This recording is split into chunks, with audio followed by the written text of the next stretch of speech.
என்ன சொன்னாரு? கேள்வியை கேட்காமல் தன் பெயரை மட்டும் எழுதியிருக்கிறார். அந்த தோழர் மேடை ஏறி வந்து கேள்வியை கேட்டால் நான் பதில் சொல்ல காத்திருக்கிறேன்.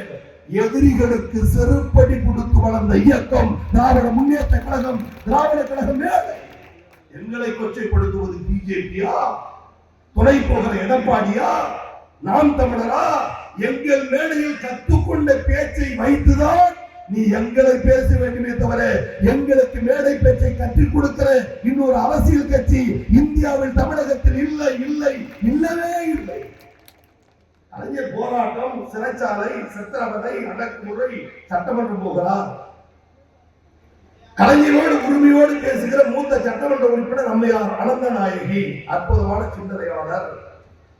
கலைஞர் வருவதை பார்த்துவிட்டு காங்கிரஸ் எம்எல்ஏக்களோடு பேசி முடிந்த அனந்தநாயகி கலைஞர் தலைமையில் வருகிறார். அவர்கள் 7-8 பேர் எதிர்கட்சி. நம்ம கலைஞரை பார்த்து அனந்தநாயகி அம்மா சொல்லிச்சா, என்ன கலைஞர் மாமியா வெளி எப்படி இருந்தது? அந்த நோக்கம் என்ன? கலைஞர் ஜெயிலுக்கு கொண்டு உள்ள வர்றாரு சட்டமன்றம். மாமியாவோடு எப்படி இருந்துச்சு, ஜெயில் எப்படி இருந்துச்சு கேட்கிறாங்க அந்த அம்மா. நக்கலா கலைஞர தலைவர் அடுத்த வார்த்தை சொன்னார், பரவாயில்லை, உங்க அம்மா வீடு எனக்கு சௌரியமா தான் இருக்கு சார்.